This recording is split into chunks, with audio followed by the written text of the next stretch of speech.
This is the Let's Get Real Estate Show with your host, Danielle Chason. Full-time investor, strategic consultant, motivational coach, sought-after speaker, and host of your #1 real estate investing show, Let's Get Real Estate, where real people are doing real estate. Hey everybody, it's Danielle Chason here with the Let's Get Real Estate podcast, and today we have Scott Zandbergen, and I'm really excited to have Scott here because for a lot of you that are listening to the show, Scott was in the corporate space and moved over into doing full-time real estate. He has a really interesting story about how that happened. He kind of dipped his toe in the pool and kind of got pushed into it by force of necessity. He has made it work, and I think it'd be really valuable for everybody who's listening to hear about how that happened, especially if you have a 9 to 5 and you're in the rat race and want to get yourself out. So I just want to welcome you, Scott. Thank you so much for joining our show. Woo, woo. It's Scott Zandbergen, everybody. Woo, look at that. I love it. Well, I'm honored to be here. I thank you very much for the invite. And looking forward to getting into it. I've had an interesting journey. I think there's lots of stuff to share that can be of value to newish investors and people that are looking to maybe make that leap, from corporate life into full-time real estate investor. I am loving how having you on the show, it's going to keep us in context with, our show. We like to showcase people that, real people doing real estate. And that is just so you in a nutshell. I would, if you don't mind, Scott, sharing a little story about, I know a little bit of back history on you and how you ended up in real estate. So you were in the corporate world. Mm-hmm. You did get to travel a fair bit. I think it was accounting tech that you were doing. And You bet. yeah. And then you just like most everybody else, you got closer to retirement, started going, I better start paying better attention to my finances, and realized you wanted to put real estate in your portfolio. So last year, during COVID in March 2020, you planned to leave your job. Right before the shutdowns, you did. And then unexpectedly, you did have a safety net. Your wife's still working full time. And then a week later, your wife gets a phone call that because of COVID, they're letting her go. And so that, I would love if you could share that story with our audience. Yeah. So like you said, when I dipped my toe into real estate, I was maybe at the 15-year mark, or maybe a little before, maybe like the 12-year mark of a corporate career, I think what a lot of people do is, as you start to get a little bit older, you start to become a little bit more in tune with your nest egg that's growing, and what's my portfolio look like, and where is this all going, and do I really want to be working this 9 to 5 job, the grind, for another 20 years or something like that? And so I became just almost obsessed with thinking about what's my exit plan going to be. And I don't want to give you the impression I was desperate to get out of my job immediately, because I had a really, really awesome job and worked in an industry I really loved. It was, like you said, it was accounting technology. I traveled constantly all over Canada and a little bit internationally, the US a lot as well too, and all over the world, and just had great opportunities to meet people and go to big conferences and speak on stages. And it was a ton of fun. I really, really liked it. But I also was really just always thinking, well, where's this going to go, right? And so started kind of plotting my way into financial freedom. And, that started for me by, well, let's actually get a little bit more hands-on with my own RSP portfolio and all of that. And then you kind of fast forward into, eventually I tripped into real estate, right? So I'm doing late night Googling, how am I going to, get better returns on my money? And everything kind of points you towards where you got to start looking at investment properties. So I start doing that. And I stayed pretty focused on that for a number of years, about 6 years or so, 7 years almost, and got to the point where my cash flow in my portfolio was doing pretty well, to the point where I could see now a path was really starting to open up for me, where I could see a way out of corporate life. because the cash flow was growing, and I was beginning to do the rinse and repeat model for my real estate portfolio, and it was a side hustle. Um, and so I had a spreadsheet going all the time of cash flow coming in, and what's my after tax take home pay look like from my job, and what are my household expenses, and what's the gap I need to close. So I became a little bit obsessed with understanding how much I needed to generate in income before I could consider comfortably walking away from the 9 to 5. And when I got to a point where I knew I was getting close, and I actually plotted it on my calendar and said by March of 2020 I'm going to hit that goal, because I knew I was going to finish up a couple of projects and then I would have them fully rented by then, and the cash flow would be there. And I hit that date, and so it was like right in the early, like March 1st or something like that, 2020. I hit it. I knew I was good cash flow wise, and so I was like, I got to do this. I committed to myself I was going to do it. So I gave my notice at my job that I'm going to leave my awesome corporate career that I'd been in this industry almost 25 years. Did really well. Gave them my 2 weeks or 3 weeks notice or whatever it was. Left the job, and then COVID hits, and things got crazy. The world shuts down, and of course, self-doubt ensues big time. I'm worried, like, what have I done? I just left a great corporate cushy job, and now the world is imploding. So all those crazy thoughts go through your mind, and I thought for sure I made the biggest mistake of my life, and all that happens for a few weeks. But as you just alluded to, though, like literally 1 or 2 weeks after I quit, after my last day actually. My wife gets a phone call. It's April 1st, and they let her know that, hey, your job's being eliminated because we're downsizing because of COVID, blah blah blah. And that's when things got like a little scary, right? Because that was part of my exit plan in a way, knowing that I had that, my wife still had a salary coming in and she still had benefits. So now suddenly she's given 2 weeks that she's out, and now we're both not working. And so we use that as an opportunity to double down and figure out, okay, we can do this because we've already got a good sized portfolio that's generating income.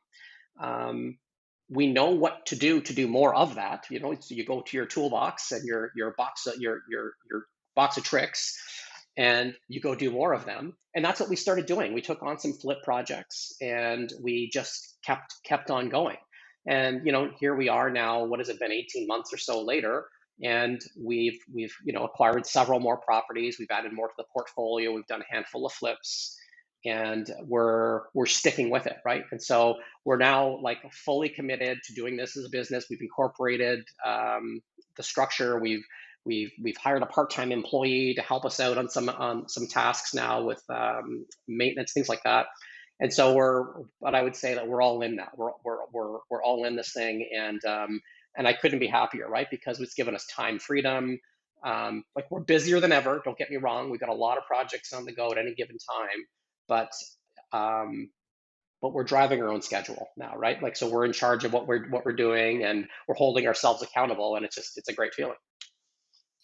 And I love that. I love how you say that. We're busier than ever. And I think a lot of people think that when you come into the real estate space, especially as a full-time investor, that you're going to have all this time freedom. And I think it's a common myth that people have, because you do get busier, but exactly what you said, you do get control of your own schedule. So if you do have to drive your kids to school, or there's a doctor's appointment, dentist appointment, or you have an appointment during the day or t-ball in the evenings, that sort of thing, I do think you get more control of your life in that sense. So you get time freedom in the sense of schedule freedom, maybe, I guess we could call it. But here's where I want to go with this. With your story, I see a huge challenge, and this is what we're going to talk about today. The topic is going to be, duplexing versus multis, and I do also want to talk about the challenge that you have in, now you've gone into full-time real estate. It was supposed to be just you. Now it's you and your wife. There is no T4 income, and you're acquiring properties and you're doing the burst strategy, which means you have to refi typically with conventional money so that you can withdraw your capital using the burst strategy. And you do kind of need that first position A lender in order for that strategy to work. So I see there could be a potential challenge there without having T4 income. So I I think I'd like to talk about that first and kind of how you get into that. And then we'll talk Yep. about kind of your theory about, duplexing versus multis, which is something that I think a lot of investors in our environment today are starting to struggle with a little bit. Yeah. Yeah. Well, so absolutely, that is a challenge. As soon as you do not have the T4 income, a lot of lenders just close the door in your face, right? Um, but that doesn't mean that there's no lenders out there. There are ways you can get deals done still. And for a lot of people, myself included, I went down the joint venture path, and have done several projects where I brought on a partner to qualify for the mortgage and also put in the funds, right? And so I've now done that several times, and it's a good way to keep scaling. Even though up until that point, I'd mostly been doing projects solo, where I would generate my own down payments through raising capital privately, and then get my own a lender mortgage, and then refinance, pay back lenders, all those things.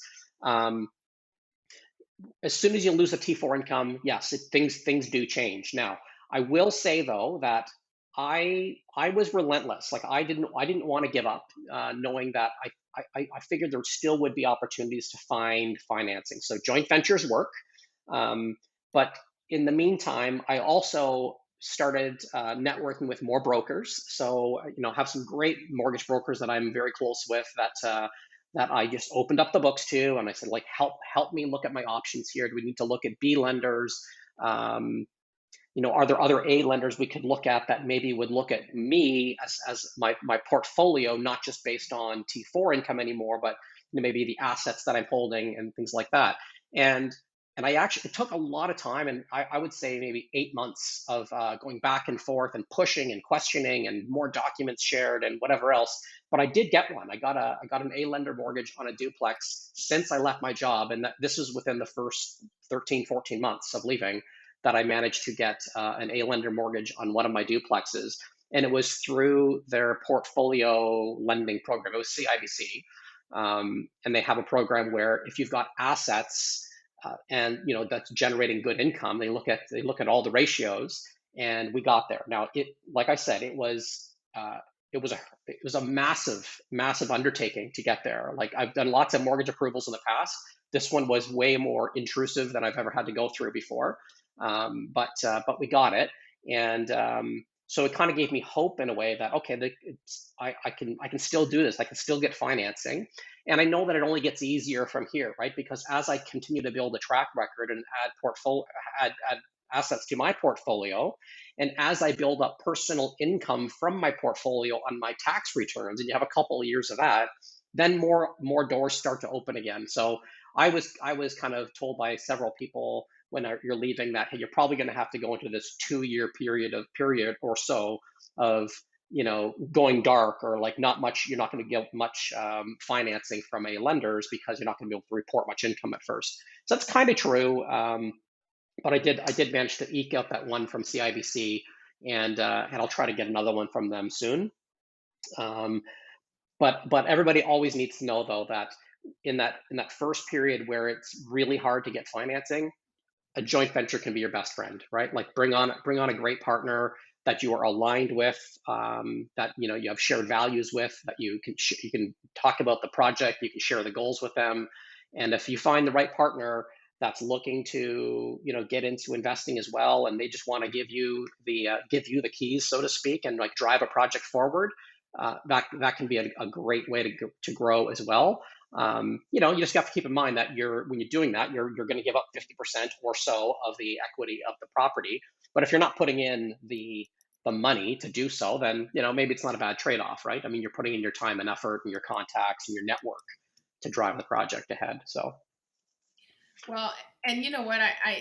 I want to just highlight here what you're saying, which is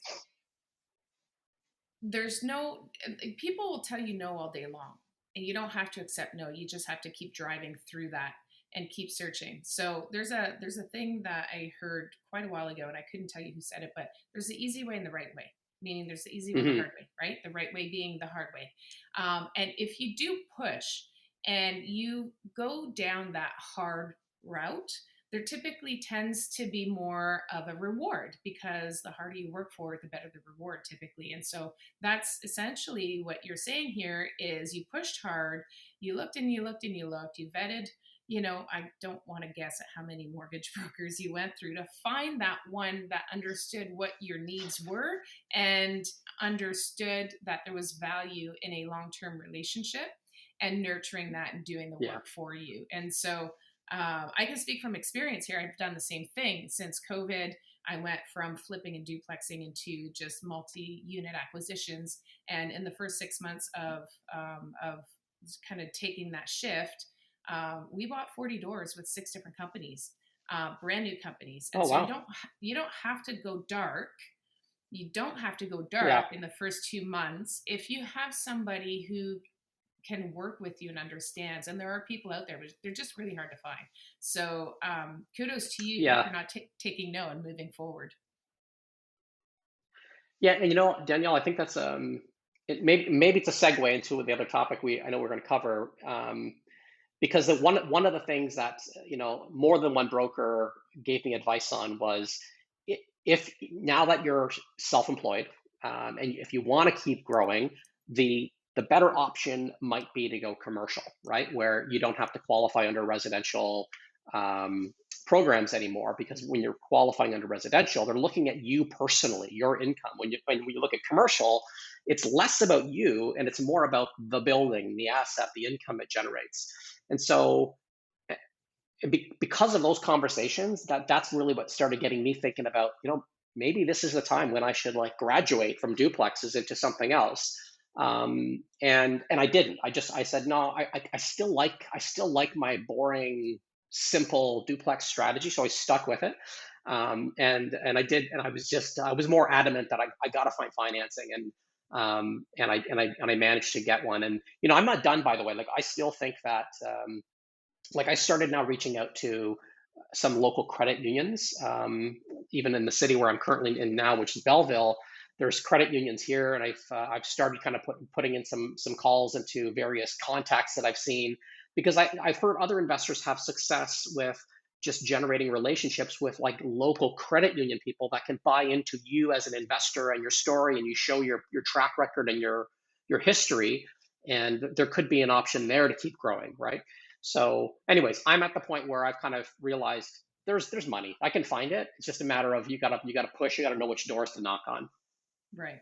And having the Yeah. patience to, vet quick, like, you can tell relatively quick as you go through the process whether or not the person you're speaking with will, understands what your needs are and is able and willing to do the work in order to help you get there for mutual benefit. Because ultimately, like, we ended up, obviously, we found a great mortgage broker. All of our deals went through that same mortgage broker. And so when you do find Yeah. somebody who understands your needs, then you do Hmm. work with them, right? So, um, to your point, by the way, that's a huge ninja tip. Yeah, like, okay, so this is a thing that I got from my coaches in the States. But I'll tell you, for those of you who are listening, this is massive. So if you are looking to get some private lending, we are a small fish in a big sea when you're going to the big banks. And here in Canada, if you go to one of the big 5, or in the States, if you go to the big 2 or 3 that they have down there,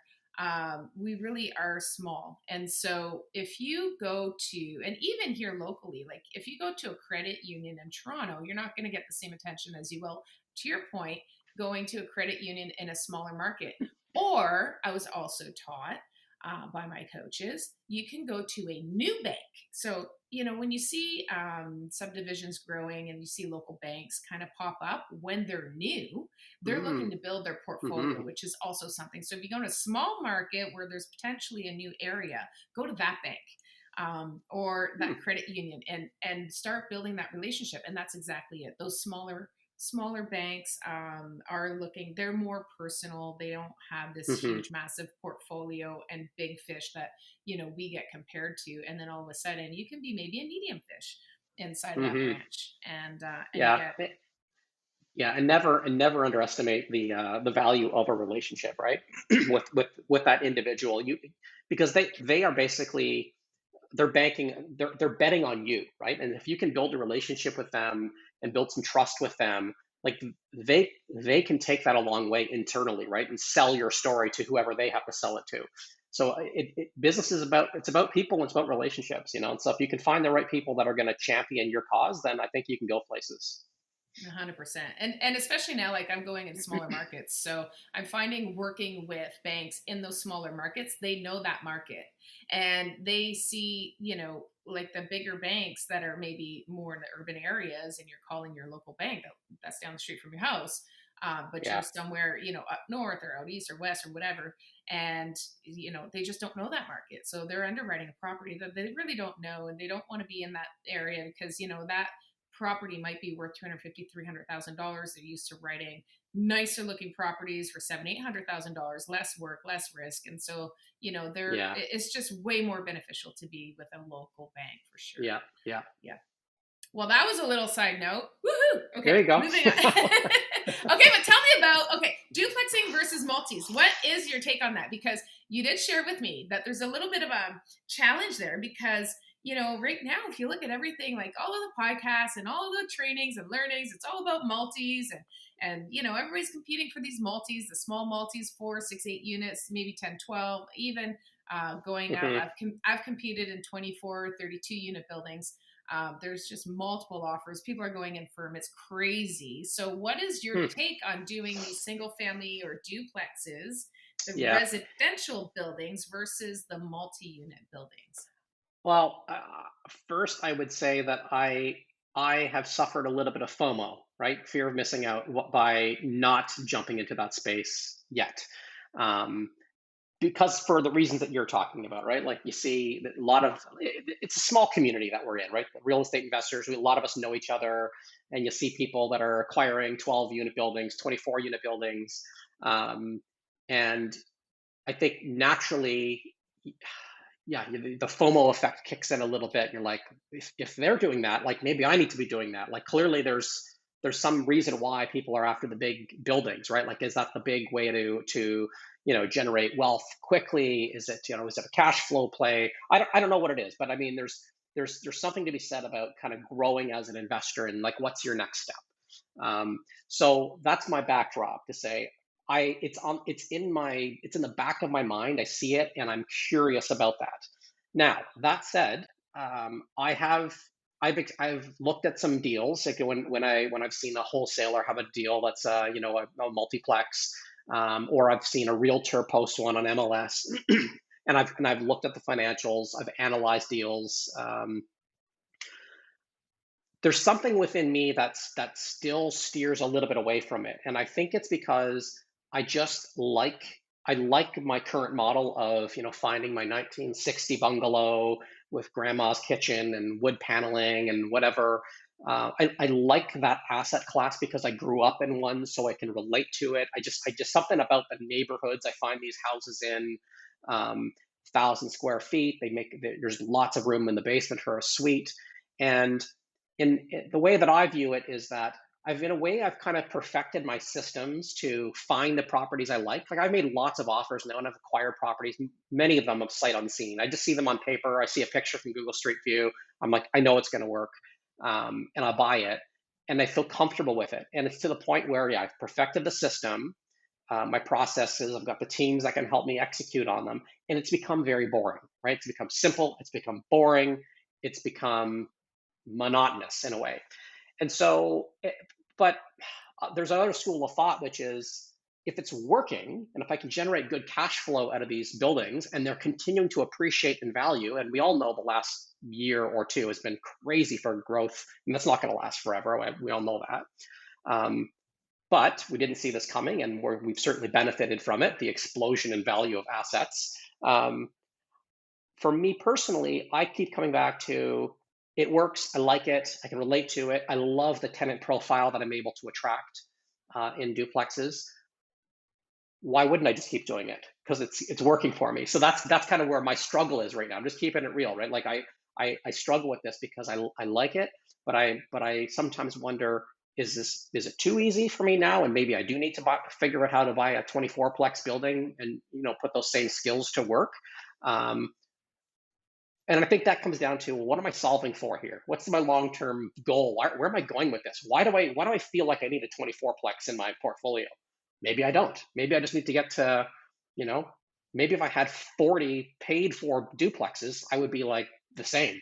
So I think it all depends on what your why is, what you're solving for.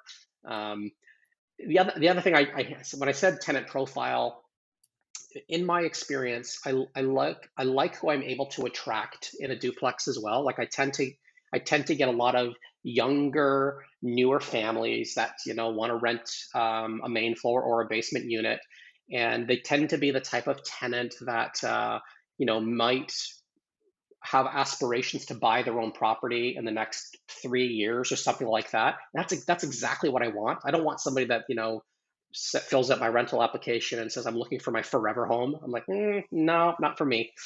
I want somebody that is gonna maybe start their family here, and then they're looking to save up so they can get a down payment, buy their own house, and that gives me a chance to kind of refresh the unit if need be, bring in new tenants, reevaluate what's market rent at that point in time, and kind of keep it fresh. And the other thing I will say is, in all the duplexes that I have, I've noticed that for the most part, it's not all the time, but for the most part, the tenants that are in these duplexes, either up or down, tend to treat the property a little bit more like their home, as opposed to just a place where they're just dumping their bags and then that's where they sleep, in an apartment. Like I ask them to take care of the property. Many of them are avid gardeners. They love doing the flower beds and stuff like that. And so there's a little bit of pride in the place that they rent for me. And I like that, right? Like I think it's a mindset of the tenant that they treat it like their home, not just an apartment, right? And so and as a result, I feel like my tenants are all great. Like I said, no issues with tenants paying rent during COVID. Um, Never had to go to the LTB for a bad tenant case, anything like that. I treat them with respect. I often have tenants that'll reach out to me and say, "Hey, Scott, I'm about $100 short on my rent for the first of the month. Can I pay you on the third?" I'm like, "Yeah, no problem. Pay me on the third. I'm good with that." I'm not the kind of guy that's going to go, "Bam, yeah, sure, but here's your N4." I don't do that. I'm like, I treat them with respect. If they fall behind a month, that's a different story. It doesn't happen though. I think the type of tenants I'm attracting, it's never been an issue. And so because of those factors, I just keep thinking, this is supporting my lifestyle, right? This is giving me the ability to have the freedom now, and not have a corporate job. Why wouldn't I just keep doing this, right? So that's the kind of stuff that kind of mulls through my mind on that topic. I'd be curious for your thoughts. Yeah, well, I think to come back to what you said initially, I think it comes back to, what's your goal?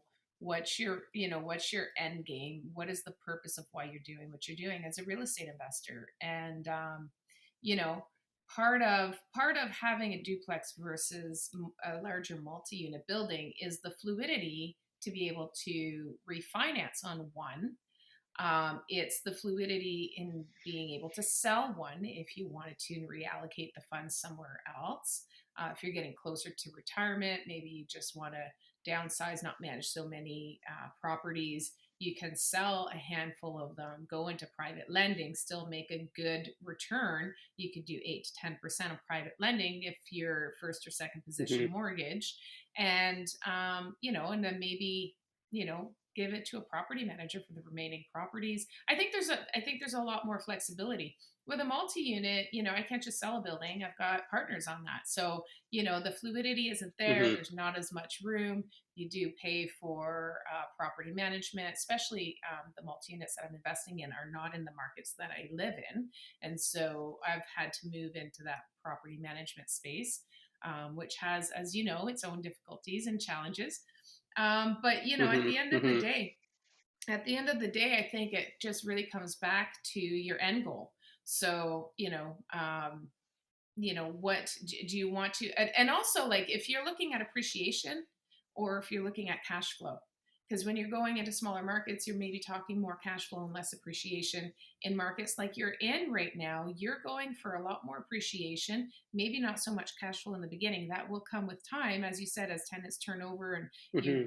you re-rent the unit at current market rents, then your cash flow will go up obviously over time. But I think it just really depends Right. on the person or on the investor's end game. Like, what are you looking for at the moment? What is your current need, right? Yeah. So I think all of those kind of Yeah. come into play. Also, if you want to be active or passive, that also comes into play. You're very active doing duplexes. I've done them. I know it's a very active business. You do get a handful of them, so you're Yeah. a little bit reluctant to hand that off to a property manager. You do, especially when you're doing the burst strategy like you are. You put so much sweat equity and time and energy into it that you don't really want to give that somebody else to manage and have them go sideways with it and ruin your property, which can happen if they get the wrong tenant in there. So I Big think time. it's really dependent on the person, on the investor themselves, and Yeah. whether or not you're Yeah. active or passive is a big one. Yeah. Yeah. Yeah. And it also is, like, do you want to become the next Grant Cardone? Like, are you trying to, become a multi-billionaire and flying around on private jets? I mean, people have their own objectives, right? Like, so it's not really Sounds what good I to me. aspire to. Maybe I kind of want to get to the point where, yes, I want to travel. I want to be able to, eventually get all of my time back. But to me, it's like I'm always kind of thinking about how many more of the duplexes will I need in my portfolio to get to a point where it's like, I'm done. I've got it. I've got them now. I'm going to hold those. I'm going to let them pay themselves down over time. They're going to keep appreciating. I'm going to do some refis. I'm going to take that money and I'm going to private lend it, right, to kind of augment the income. That's kind of how my mindset is, right? Like, so I'm in growth mode now, but at some point in the not so distant future, I'm going to probably start pivoting that into sustain mode and focus even more on quality of life, right? Right.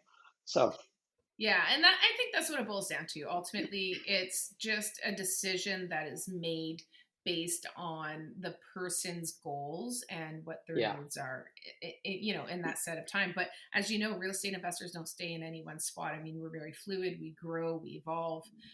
Needs change. I flipped for 5 years. Did the duplex conversions and stuff. I put the duplexing in my portfolio as I was flipping, and then we just evolve into the next yeah, phase, or yeah, or you get comfortable and stay there, and that's okay too. So yeah, but it's essentially, I think, to answer the question, duplex or multis, well, or single families versus multis. I think yeah, you got to look inside yourself first, and yeah, make sure that the strategy matches your goal, for sure. yeah. And I always tell people I reserve the right to change my mind on this, but I will tell you right now, I am 100% convinced that that converting single family bungalows into 2 units is my winning strategy. And I know it's a very popular strategy in certain parts of Ontario, like where I am now.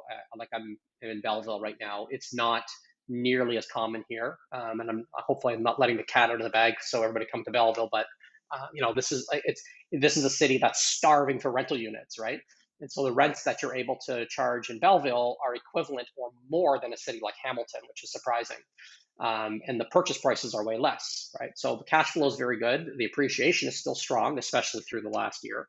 Um, so anyways, it works. I like it, and I'm, like I said, I'm fully intending to stick with it, unless, like I said, maybe someone's going to drop like an amazing building on my lap one of these days, and or even just as a passive partner, maybe it's an opportunity for me to be an investor in a building. I mean, I will say that I've done some investing through my registered portfolio into buildings, as a way to kind of diversify. So through like the exempt market investments you can make. So, companies like Centurion and things like that own big buildings. I've done some investing in there and they pay nice dividends. And so that's a way that in my mind, I'm like, okay, I'm diversified into kind of the larger scale buildings without kind of being kind of in the action myself on those ones. So I wish we could use our registered funds in order to go into our own buildings, because all day long I would be all over that. But yeah, I'm familiar with Yeah. Equiton is another one you can put your RSP money into, and Yep. they have Yep. a portfolio. And no, I think that's a great way for registered funds. I wish I could tap into those registered funds and give you a piece of it too. But unfortunately, that doesn't work.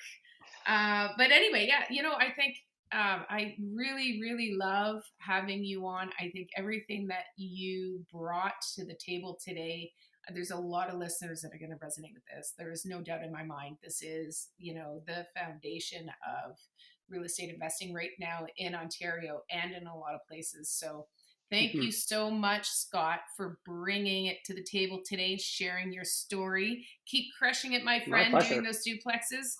I might have to check out the Belleville market now. Oh, you see, I let the cat out of the bag. Damn it. I'm kidding. Just by the way, just to put it out there, why am I not in the duplexing world anymore? I'll tell you why I'm not in the duplexing world anymore for myself. And the reason why is just because it's very time consuming, and I've done my time in that space, and just to manage the renos and go through the whole city process and all of that. Now I just find my time is better to work on the larger projects and keep them as opposed to the smaller projects. But that's why I'm not duplexing anymore. But I'm jealous. It makes sense. I loved it though. I loved it. If I could split myself 4 different ways, I would have one of me just doing that. So kudos to you for being in that space. I'm glad it's working out for you. For those of you who are listening, if you want to reach out to Scott, he was very kind in sharing his personal information. So if you want to reach out to him, maybe if you want to work with him, pick his brain a little bit, find out a little bit more, you can reach out to him on Instagram. It's at Scott_Zandbergen. That's at COTT_ZANBERGEN. His email, if you want to email him directly, is scott@tesoroproperties.ca. That's Scott at TESORO properties, that's IES.ca. And his phone number is 647-624-6410. You'll find all of that in the show notes. So if you're driving, don't write anything down. It's in the show notes. You'll have it there. And I have one request from the audience. If you can, if you found today to be beneficial, if you liked what you heard, please hit the like button. I do need your help as we are launching this new podcast. Need your help to like, subscribe. And again, if there's anybody in your network that would that this information would benefit them, you can always share it as well. So don't forget to subscribe so you get notified. Hit the like button and share. I would appreciate that very much. And you, Scott, I appreciate you and everything you brought to the table. I hope all is well. And as you know, I'm always here for you. So reach out anytime if I can help you with the duplexing. Awesome. Thanks, Danielle. Appreciate it. For sure. Okay, bye, everybody. Bye for now.